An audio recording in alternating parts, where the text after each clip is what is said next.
Hello friends. X ray की इस series में आज हम देखेंगे अपना 6th लेक्चर। इसमें हम लोग डिस्कस करेंगे डायफ्राम की रेडियोलॉजी, थोरेसिक केज और मीडियास्टिनम। सो चलते हैं एक एक करके देखते हैं। डायफ्राम में हम लोग डिस्कस करेंगे कि एक्सरे में इवेंटेशन कैसा दिखता है, रप्चर, पैरालिसिस, चाहे वो इडियोपैथिक हो या फिर आइट्रोजेनिक हो। अब इस एक्सरे में अगर ध्यान से देखें तो इसमें लेफ्ट साइड का डायफ्राम रेज है, काफी रेज है। ओके, तो इवेंट्रेशन भी हो सकता है या पैरालिसिस हो सकता है डायफ्राम का। तो इवेंट्रेशन क्या होता है? बेसिकली इवेंट्रेशन में there is thinning of muscle. जो डायफ्रामेटिक मसल होती हैं वो काफी थिन हो जाती हैं, जिसकी वजह से क्या है कि जरा सा भी एब्डोमिनल प्रेशर बढ़ता है तो डायफ्राम ऊपर उठ जाता है। तो दिस इज इवेंट्रेशन ऑफ डायफ्राम। ये डिफ्यूज होता है जो कि पूरा डायफ्राम इन्वॉल्व करता है, या फोकल हो सकता है, एक पार्ट, छोटा सा पार्ट कमजोर हो जाए और वो ऊपर उठ जाए। रेडियोलॉजिकली बहुत मुश्किल है डिफ्रेंशिएट करना कि इवेंट्रेशन है या डायफ्रामेटिक पैरालिसिस है, क्योंकि पैरालिसिस में भी क्या है, डायफ्राम ऊपर चला जाता है लेकिन मसल्स ठीक रहती हैं। पर रेडियोलॉजिकली बड़ा मुश्किल है। अगर इस एक्सरे को हम ध्यान से देखें, इसमें भी राइट साइड का डायफ्राम है वो ऊपर है, बड़ा स्मूथ है और पूरा डिफ्यूज है, फोकल नहीं है। जब इस तरह का एक्सरे देखता है तो जो डिफरेंशियल डायग्नोसिस होती है वो सबपल्मोनिक इफ्यूजन हो सकता है या लिवर एब्सिस की वजह से डायफ्राम रेज हो सकता है। दोनों चीजें हो सकती हैं। तो कैसे डिफ्रेंशिएट करना है? रेडियोलॉजिकली बहुत मुश्किल है, हमें क्लिनिकली डिफ्रेंशिएट करना पड़ेगा। कैसे डिफ्रेंशिएट करते हैं? हम लोग हिस्ट्री लेंगे।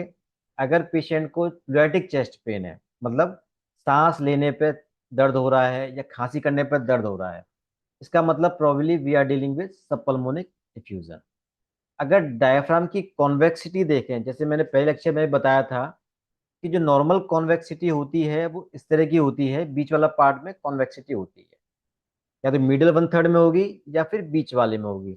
लेकिन अगर सबपल्मोनिक इफ्यूजन है तो जो कॉन्वेक्सिटी होती है ये लेटरल साइड में डिस्प्लेस हो जाती है, या तो डायफ्राम फ्लैटन हो जाएगा या फिर जो कॉन्वेक्सिटी है वो लेटरल साइड में शिफ्ट हो जाएगी। अगर ये कॉन्वेक्सिटी लेटरल साइड में शिफ्ट है तो प्रोबेबली ये सबपल्मोनिक इफ्यूजन है। और अगर कंफर्म करना है तो कैसे करेंगे? डेविक्यूटस एक्सरे कराएंगे, मतलब पेशेंट को लेटा के, जिसमें कि फ्लूइड नीचे चला जाएगा। ये मैंने डिस्कस कर चुका है पिछले लेक्चर में भी। अल्ट्रासाउंड से देख लेंगे कि ये फ्यूजन है कि डायफ्राम है। अगर इवेंट्रेशन है तो जो कॉन्वेक्सिटी होती है वो नॉर्मल होती है। ओके, इवेंट्रेशन है या फिर डायफ्रामेटिक पैरालिसिस है। इंपॉर्टेंट थिंग इज कि पेशेंट की जब लाइंग डाउन पोजीशन में होगा तब सांस फूलेगी, क्योंकि डायफ्राम पैरालिसिस हो चुकी है। और जब भी लेटेगा तो डायफ्राम ऊपर आ जाएगा, जिससे क्या है कि जो लंग सर एरिया है वो कम हो जाएगा और पेशेंट की सांस फूलेगी। डायग्नोस कैसे कैसे करते हैं? अगेन अल्ट्रासाउंड या फिर फ्लूरोस्कोपी से। फ्लूरोस्कोपी में क्या है कि पैराडॉक्सिकल डायफ्रामेटिक मूवमेंट दिखेगा, जब इंस्पिरेटरी फेज में डायफ्राम ऊपर आएगा और एक्सपीटी फेज में नीचे आएगा। इस तरह से हम लोग सब पल्मोनिक फ्यूजन और डायफ्रामेटिक पैरालिसिस को हम लोग डिफरेंशिएट कर सकते हैं। इस एक्सरे में ध्यान से देखें तो ये एक फोकल बल्ज है डायफ्राम का, ये मास नहीं है, ये फोकल बल्ज है डायफ्राम का। जब फोकल बल्ज होता है इसका मतलब डायफ्राम का एक सेगमेंट की मसल वीक हो गई है और वहां से डायफ्राम रेज हो गया है। तो ये क्या है, हो गया ये फोकल इवेंट्रेशन ऑफ डायफ्राम हो गया, लोकलाइज्ड। इस एक्सरे में देखें तो लेफ्ट साइड का डायफ्राम काफी रेज है। इसका मतलब या तो ये डायफ्रामेटिक पाल्सी है या इवेंट्रेशन है। और अगर पेशेंट की हिस्ट्री केयरफुली लेंगे, जैसे इस पेशेंट में हमने हिस्ट्री केयरफुली ली, तो इस पेशेंट को ट्रॉमा हुआ था, ट्रॉमा के बाद में डायफ्राम एलिवेट हो गया। तो we can diagnose clinically only. तो this was case of traumatic diaphragmatic rupture. इस एक्सरे को देखें तो जो राइट साइड का डायफ्राम है स्मूथली रेज्ड है। ओके, तो इस केस में जो फ्रेनिक नर्व थी उसकी पाल्सी हो गई, और फ्रेनिक नर्व की पाल्सी की वजह से जो राइट साइड का डायफ्राम था वो ऊपर आ गया। तो this is hemi diaphragmatic paralysis because of phrenic nerve palsy. Radiologically ये इवेंट्रेशन ऑफ डायफ्राम की तरह ही दिखेगा। इवेंट्रेशन मतलब थिनिंग ऑफ मसल। अगर डिफ्यूज इवेंट्रेशन है तो we can not differentiate paralysis and eventration. उसमें फिर हम लोगों को नर्व कंडक्शन स्टडी करनी पड़ेगी। इस एक्सरे में ध्यान से देखें तो लेफ्ट जो डायफ्राम है वो विजिबल नहीं है। ऊपर अगर ध्यान से देखें तो मल्टीपल एयर फ्लूइड लेवल है। Can you see? तो अगर आप इसको देखेंगे ध्यान से, then only you can realise कि ये डायफ्रामेटिक हर्निया है। ओके, सो कॉमन मिस्टेक क्या होती है कि जब भी ये एक्सरे आता है इसमें क्या लगता है कि मल्टीपल हाइड्रोनीमोथोरेक्स के पॉकेट है, बट इसमें चेस्ट ट्यूब नहीं डालनी है क्योंकि ये डायफ्रामेटिक हर्निया हो सकता है। क्लिनिकली कैसे सस्पेक्ट करेंगे? अगर पेशेंट को जीआई प्रॉब्लम है, एब्डोमिनल प्रॉब्लम है, पेशेंट को वॉमिटिंग, रिकरेंट वॉमिटिंग आ रही है, तो प्रोबेबली डायफ्रामेटिक हर्निया हो सकता है। बिकॉज ये जो दिख रहे हैं ये लार्ज इंटेस्टिन के लूप्स है, बबल लूप्स है, इंटेस्टिन है, और इंटेस्टिन में ये फ्लूइड लेवल आ सकता है। ओके, और केयरफुली देखेंगे तो डायफ्राम नहीं दिख रहा है, और इम्पोर्टेंट चीज कि डायफ्राम के नीचे फंडस शेडो नहीं दिख रही है। क्योंकि अगर डायफ्राम और उसके नीचे फंडस शेडो होती है इसका मतलब डायफ्राम हमारा बिल्कुल ठीक ठाक है। ओके, अगर डायफ्राम नहीं दिख रहा है, फंडस शेडो नहीं दिख रही है, इसका मतलब कोई ना कोई प्रॉब्लम है। जब भी आपको इस तरह का एक्सरे आए आप लोगों को सीटी स्कैन करा के कंफर्म करना है कि ये डायफ्रामेटिक हर्निया है कि लॉकुलेटेड मल्टीपल हाइड्रोनीमोथोरेक्स के पॉकेट्स हैं। जैसे इस पेशेंट में सीटी स्कैन कराया गया, आप देख रहे हैं कि ये देखो डायफ्राम है, ये लेफ्ट साइड का डायफ्राम है, काफी थिन हो गया। अगले सेक्शन में डायफ्रामेटिक रप्चर हो गया, दिस इज डायफ्राम, यहाँ पे आ रहा है थिन हो गया है, ये डायफ्राम है, बीच में रप्चर हो गया। जो रप्चर हुआ था इसके अंदर से ये large intestine loop left side के हेमिथोरेक्स में जा रहे हैं। तो ये लेफ्ट साइड डायफ्रामेटिक हर्निया है, तो हमें इसमें चेस्ट ट्यूब नहीं डालनी, ये हाइड्रोनीमोथोरेक्स नहीं है। इस एक्सरे को केयरफुली देखिए, कुछ दिख रहा है? इस एक्सरे में आप डायफ्राम देखिए, और डायफ्राम के नीचे ये काली काली सी ये एक लाइन दिख रही है। तो ये डायफ्राम के नीचे काली लेयर है, और जब भी काला होता है एक्सरे में उसको हम बोलते हैं एयर। एयर काली दिखती है तो ये क्या हो गया? Air under the diaphragm. So क्या बोलते हैं? Pneumoperitoneum, air under diaphragm. Usually ये बबल रप्चर में, मतलब इंटेस्टिनल रप्चर हो जाता है उसमें ये आती है। तो दिस इज नीमो पेरिटोनियम। ये एक इंपॉर्टेंट साइन है आपके एग्जाम पर्पज से, यूजली देखने को नहीं मिलता है लेकिन एग्जाम में आपसे पूछा जा सकता है। तो ये होता है चिलियाडिटी साइन। इसमें क्या होता है कि डायफ्राम और लिवर के बीच में इंटेस्टिनल लूप आ जाता है। तो bowel is interposed between liver and diaphragm. Diaphragm के बीच में इंटेस्टिन लूप आ गया, और इंटेस्टिन में क्या होती है? एयर होती है, एयर की वजह से ये काला काला दिखता है। ये नीमोपेटोनियम नहीं है क्योंकि कंप्लीट काला नहीं है। कंप्लीट काला इस तरह से होता है, जो एयर होती है इस तरह से होती है, इस तरह की एयर यहाँ पे नहीं है। तो ये बबल लूप है, दिस इज कॉल्ड चिलैरिटी साइन। ये आपके वाइवा में पूछा जाता है या पीजी क्वेश्चंस पूछा जाता है। अब डायफ्राम के पास के बाद अब चलते हैं थोरेसिक केज के पास में। थोरेसिक केज में क्या होता है? रिब्स होती हैं, वर्टिब्रल कॉलम होता है, सबक्यूटेनियस टिश्यू होता है। इसमें अगर नॉर्मेलिटी होती है तो वो थोरेसिक केज में अंडर में आती है। इस एक्सरे में आपको कुछ दिख रहा है? ये एबनॉर्मेलिटी है, ठीक है, लेकिन केयरफुली देखोगे तो यहाँ सबक्यूटेनियस टिश्यू है, इसके अंदर काला काला दिख रहा है, देख रहे, काली लाइन दिख रही है। तो ये केस है सबक्यूटेनियस इम्फाइसीमा का। जब भी पेशेंट को मान लो नीमोथोरेक्स होता है या बाहर से ट्रॉमा होता है, उसमें कुछ क्या है, एल्वुलाई फट जाते हैं या बाहर से हवा अंदर आ जाती है, इसके अंदर सबक्यूटेनियस टिश्यू एंड मसल्स के अंदर। इसको बोलते हैं सबकुटेनियस इम्फाइसीमा, और दूसरा नाम है सर्जिकल इम्फाइसीमा। जैसे इस एक्सरे में देखिए कितना अच्छा देख रहा है, ये पूरा एयर है, दिस इज सबकुटेनियस टिश्यू में और मसल्स में पूरी एयर है, देख रहे हैं ये एयर है पूरी। ओके। और ध्यान से देखोगे इस पेशेंट को नीमोथोरेक्स था, तो चेस्ट ट्यूब पड़ी हुई है, आईसीडी पड़ी हुई है। सीटी स्कैन में देखिए ये एयर है सबकुटेनियस पार्ट में, मसल्स पार्ट में, है ना, दिख रहा है ये एयर है। और लंग पेनकाइमा में क्या दिख रहा है आपको, ये नीमोथोरेक्स। ओके। सो ये क्या हो गया, सबकुटेनियस इम्फाइसीमा सेकेंडरी टू नीमोथोरेक्स। तो इस तरह के एक्सरे देखे आपको समझना चाहिए कि हम लोग सबकुटेनियस इम्फाइसीमा देख रहे हैं।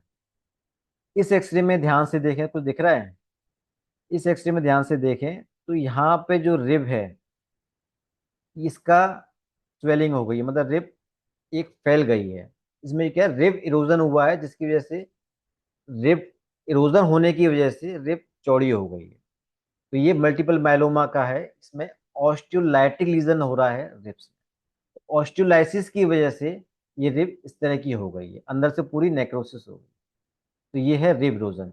जब भी एक्सरे आएगा आपको सॉफ्ट टिश्यू और बोन भी देखना है। तो ये रिब इरोजन है, and this was case of multiple myeloma.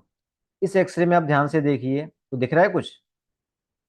अगर ध्यान से काउंट करेंगे रिब्स, देखिए ये रिब टूटी हुई है, इसका देखिए ये वाला एक्सरे, इसमें देखिए काउंट करिए, ये रिब ठीक है। यहाँ पे देखिए ये रिब टूट गई, देखिए ये ऐसे आ रही है और ये ऐसे आ रही है, ये रिब टूटी है, ये वाली रिब टूटी हुई है, ये रिब टूटी हुई है। तो ये था रिब फ्रैक्चर का केस। इस पेशेंट को ट्रॉमा हुआ, ट्रॉमा की वजह से रिब का फ्रैक्चर हो गया। तो हमें रिब केयरफुली देखनी है। इस एक्सरे में देखिए, इस एक्सरे में ट्रकिया हमारी यहाँ भाग रही है, कुछ मिडास्टल वाइडनिंग है, लेकिन जब सीटी स्कैन कराएंगे तब आपको पता लगेगा कि चेस्ट वॉल डिफॉर्मिटी है बिकॉज ऑफ काइफोस्कोलियोसिस। काइफोसिस क्या होता है, वर्टिबल कॉलम का एंटीरो पोस्टीरियर बेंडिंग, इस तरह से। ओके। स्कोलियोसिस क्या होता है, L scoliosis, L lateral bending. तो antero posterior bending is kyphoscoliosis, lateral bending is scoliosis. दोनों को मिला के होता है काइफोस्कोलियोसिस। पेशेंट में यूजली दोनों साथ में होते हैं, काइफोस्कोलियोसिस। तो सीटी स्कैन कराएंगे तो इसमें चेस्ट डिफॉर्मिटी मिलेगी, जो कि रेस्ट्रिक्टिव लंग डिजीज कॉज करेगी। इस एक्सरे को देखिए, इसमें देखिए ये वर्टिबल कॉलम है, कैसे भाग रहा है, देखिए ये पहले यूं गया, यूं गया, यूं गया, ऐसे आ गया, ऐसे। तो बहुत ज्यादा इसमें काइफोस्कोलियोसिस है। इसकी वजह से क्या है, देखिए लंग्स कैसे हो गए। तो ये क्लासिकल एग्जांपल है काइफोस्कोलियोसिस और चेस्ट वॉल डिफॉर्मिटी का।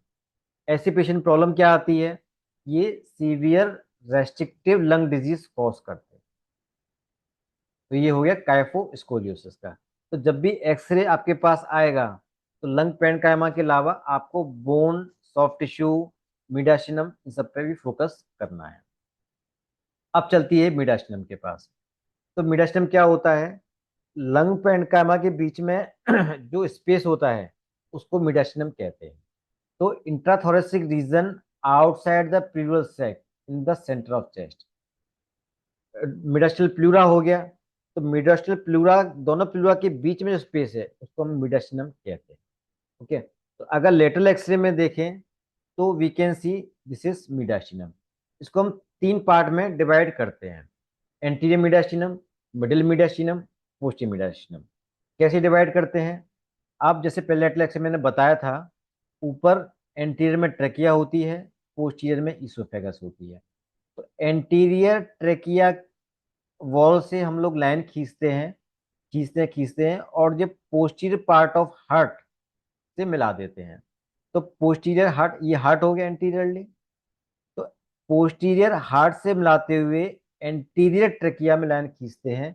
एंटीरियर पार्ट होता है जो होता है एंटीरियर मीडियास्टिनम। ओके। फिर दूसरी लाइन खींचते हैं, ये ब्लू वाली लाइन, इसमें देखते हैं कि ये पोस्टीरियर इसोफेगस से खींचते हैं ऊपर से, और लगभग 1 सेंटीमीटर एंटीरियर बॉर्डर, जो रिप जो वर्टिब्रल एंटीरियर बॉर्डर है उसे 1 सेंटीमीटर पोस्टीरियर में लेते हैं। ओके। तो ऊपर पोस्टीरियर वॉल ऑफ इसोफेगस, नीचे 1 centimetre away from anterior part of vertebral column. तो ये ब्लू लाइन हो गई। Posterior to blue line is posterior mediastinum, जो बीच का है मिडल मीडियास्टिनम, और जो एंटीरियर है वो एंटीरियर मीडियास्टिनम। ओके, तो अगर एंटीरियर मीडियास्टिनम देखें तो इसमें देखिए क्या क्या होता है। देखिए एक तो ये हार्ट होता है। ओके, हार्ट में क्या हो गया, ये राइट वेंट्रिकल हो गया, लेफ्ट वेंट्रिकल हो गया। ओके, जब वेंट्रिकल जाता है तो यहाँ पे देखिए असेंडिंग अorta होता है। असेंडिंग अorta, ये आर्च ऑफ अorta, तो आर्च ऑफ अorta मिडिल में आ जाता है। और फिर आर्च ऑफ अorta डिसेंडिंग अorta में कंटिन्यू होता है। तो डिसेंडिंग अorta में क्या आता है, आपको कहाँ पे आता है, पोस्टीरियर में। आप देखिए कि aorta के 3 सेगमेंट होते हैं। असेंडिंग aorta एंटीरियर कंपार्टमेंट में आता है, आर्च ऑफ aorta मिडिल में आता है, और जो डिसेंडिंग aorta होता है वो पोस्टीरियर में आता है।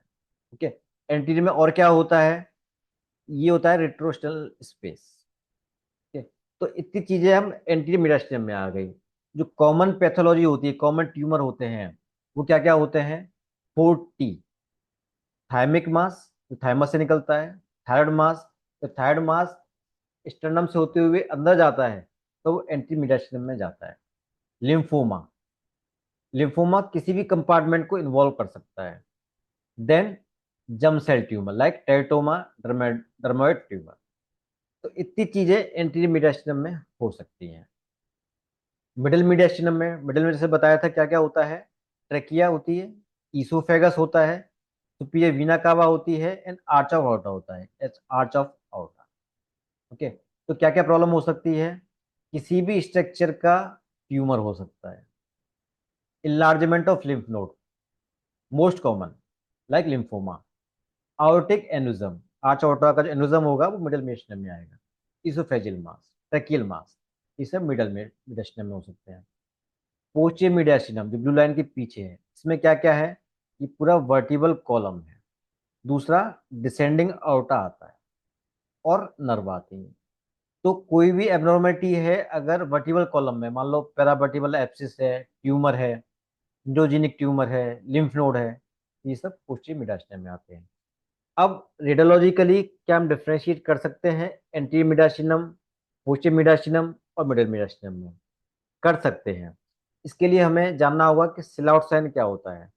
तो सिलआउट साइन क्या होता है, जब दो ओपेसिटी सेम रेडियो डेंस होती हैं और पास पास होती हैं, तो उनका जो बॉर्डर होता है वो डिफ्रेंशिएट नहीं कर सकते। इसका मतलब सिलआउट साइन पॉजिटिव होता है।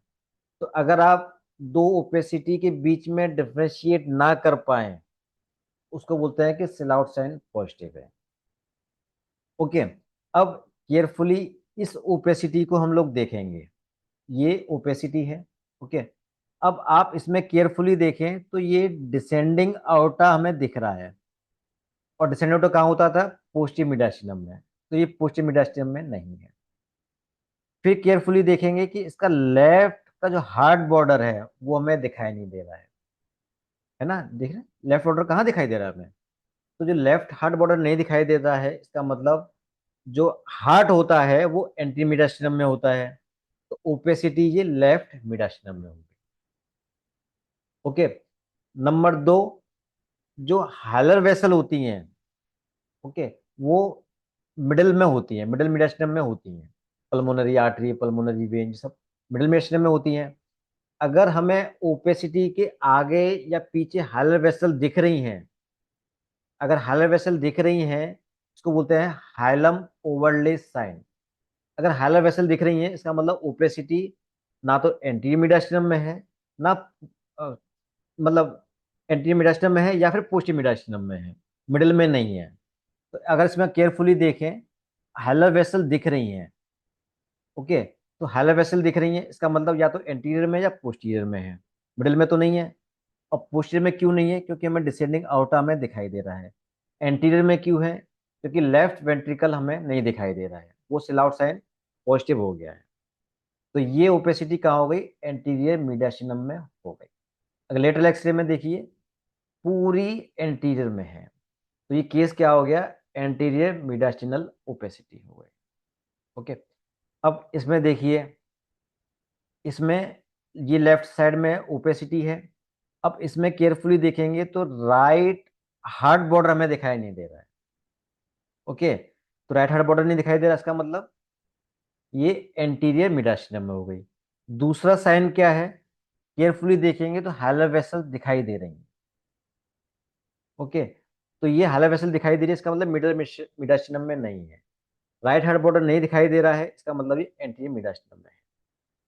ओके, सीटी स्कैन कराएंगे, तब पता लग जाएगा कि ये एंटीरियर मिडास्टिनल ओपेसिटी है। एक क्वेश्चन और आता है कि ये मिडास्टिनल ओपेसिटी है या लंग ओपेसिटी है, कैसे डिफ्रेंशिएट करेंगे। तो कई सारे पॉइंट होते हैं, लेकिन मेन पॉइंट है कि ज्यादातर जो लंग पेनकाइमल होते हैं इसमें ईयर ब्रोंगोग्राम दिखता है, लेकिन मिडास्टिनल ओपेसिटी में नहीं दिखता है। दूसरा एंगल, जो पेरास्टर्नल एरिया होता है, जो बॉर्डर होता है, और ओपेसिटी का बॉर्डर, वो अगर मोर देन 90 है, मतलब ऑब्ट्यूज एंगल है, इसका मतलब मिडास्टिनल ओपेसिटी। अगर लेस देन 90 डिग्री है, मतलब एक्यूट है, इसका मतलब वो लंग ओपेसिटी है। अब इसमें देख रहे हैं ये वो है मास है, और ये मिडास्टिनल बॉर्डर है। तो अगर एंगल देखेंगे तो मोर देन 90 आएगा, तो ये ऑब्ट्यूज एंगल है, इसका मतलब ये मिडास्टिनल ओपेसिटी। तो ये केस हो गया एंटीरियर मिडास्टिनल ओपेसिटी का। सेम हेयर, इसमें देखेंगे हाइलर वेसल दिखाई दे रही हैं, इसका मतलब या तो एंटीरियर में है या पोस्टीरियर में है। इसमें देखेंगे कि ये हमें लेफ्ट हार्ट बॉर्डर नहीं दिखाई दे रहा है, इसका मतलब ये एंटीरियर मीडियास्टिनम में है। जब सीटी स्कैन कराया हमने, तो हमने देखा कि जिसकी रेडियो डेंसिटी थी वो ब्लड जैसी है, देखिए ना, ये फ्लूइड जैसी है, इसका मतलब ये हेमेटोमा है। कहाँ पर है, एंटीरियर मीडियास्टिनम में। अब इसको देखेंगे, इसमें देखिए ये ओपेसिटी दिखाई दे रही है, किसको सिल आउट कर रही है, ये सिल आउट कर रही है आर्च ऑफ आउटा को। यहाँ पे आर्च ऑफ आउटा होता है ना, हमें दिख रहा है आर्च ऑफ आउटा, नहीं दिख रहा है। तो ये आर्च ऑफ आउटा के बॉर्डर को ऑब्सक्योर कर रही है। दूसरा, हाइलम ओवरले साइन एब्सेंट है, इसका मतलब हाइलर वेसल्स हमें नहीं दिखाई दे रही है इस एरिया में। ओके, तो ये क्या हो गया, ये मिडल मीडियास्टिनल मास हो गया। और चीज दे सकते हैं, जैसे कि हमें ये डिसेंडिंग आउटा दिखाई दे रहा है, इसका मतलब पोस्टीरियर में नहीं है। तो ये क्या हो गया, मिडल मीडियास्टिनल मास। सीटी स्कैन में देखिए केयरफुली, तो ये आउटिक आर्च को सिल आउट कर रही है, ये मिडल मीडियास्टिनल मास है ना। आगे चले, अगेन आर्च आउटा में ऑब्सक्योर कर रही है, इसका मतलब ये मिडल मीडियास्टिनल मास है। ओके, तो we can confirm by lateral x ray. Lateral x ray में देख रहे हैं ये पूरा मिडल मीडियास्टिनल मास आ रहा है, तो ये मिडल मीडियास्टिनल मास हो गया। अब इस एक्सरे को केयरफुली देखना है, इसमें एब्नॉर्मेलिटी का है, ये है। ओके, अब इसको ध्यान से देखेंगे तो इसमें देखिए राइट हार्ट बॉर्डर हमें दिखाई दे रहा है, इसका मतलब ये एंटीरियर में नहीं है। डायफ्राम भी हमें दिखाई दे रहा है। ओके, और वेसल्स यहाँ तक पहुंचती नहीं है एनी हाउ। तो ध्यान से देखेंगे तो हमें ऐसा लग रहा है कि ये डायफ्राम के और हार्ट के एंटीरियर में है। ओके, तो ये एंटीरियर में है हार्ट के और डायफ्राम के। ये एक्सरे पीए व्यू है, जिसमें पहले बताया था कि पीए व्यू में जो रेडिएशन होता है, जो रेज होती हैं पोस्टीरियर से एंटीरियर तरफ जाती हैं। तो अगर जो ओपेसिटी दिखेगी सबसे पहले, वो होगी पोस्टीरियर पार्ट में। तो ये ओपेसिटी पोस्टीरियर पार्ट में है जब हम एक्सरे पीए व्यू ले रहे हैं, मतलब सबसे पीछे है, तभी तो इसमें एंटीरियर दिखाई दे रही है। तो ये हो गया पोस्टीरियर मीडियास्टिनल मास, क्योंकि ये इस एक्सरे में एंटीरियरली दिखाई दे रही है और ये पीए व्यू। तो ध्यान से देखना है, इस एक्सरे में लेफ्ट साइड में लेफ्ट हार्ट बॉर्डर दिखाई दे रहा है, यस, हमें दिखाई दे रहा है। इसका मतलब ये एंटीरियर मीडियास्टिनल मास नहीं है। और ये जो ओपेसिटी दिखाई दे रही है, देखिए ये एंटीरियर में दिखाई दे रही है। ओके, ये चेस्ट एक्सरे पीए व्यू है, इसलिए जो पहली रेज जाएगी वो पोस्टीरियर पार्ट में जाएगी, तो हमें सबसे पहले दिखाई देगा पोस्टीरियर पार्ट। तो ये पोस्टीरियर मीडियास्टिनल मास हो गया। लेटरल एक्सरे से कंफर्म हो जाएगा, देखिए पोस्टीरियर साइड में। और ये सीटी स्कैन, पोस्टीरियर मीडियस्टल मास।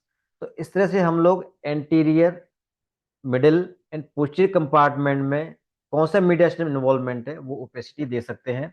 और फिर क्लिनिकली हम लोग डिफरेंशियल डायग्नोसिस बना सकते हैं कि लिम्फोमा है, टेरेटोमा है, या और कोई ट्यूमर है। अगर किसी पेशेंट को अगर डिफ्यूज मीडियस्टिनल वाइडनिंग है, तो या तो ऐसी कोई बीमारी है, एक्सटेंसिव लिम्फोमा है, मान लो पूरे मीडियस्टिनल इन्वॉल्वमेंट किया हुआ है, या फिर डिफ्यूज प्रॉब्लम है जैसे कि मिडास्टिनल हेमरेज और मिडास्टिनल इन्फेक्शन। तो अगर ये दो चीज हैं तो पूरे मिडास्टिनल को बाइंडिंग कर सकती है। तो this was case of mediastinal haemorrhage. इस एक्सरे में देखेंगे तो डिफ्यूज मिडास्टिनल बाइंडिंग है, पर देख रहे हैं कि जो उसकी रेडियो डेंसिटी है वो काफी लेस है। अगर सीटी स्कैन कराएंगे तो देख रहे हैं कि ये रेडियो लूसेंट है रादर देन रेडियो ओपेक।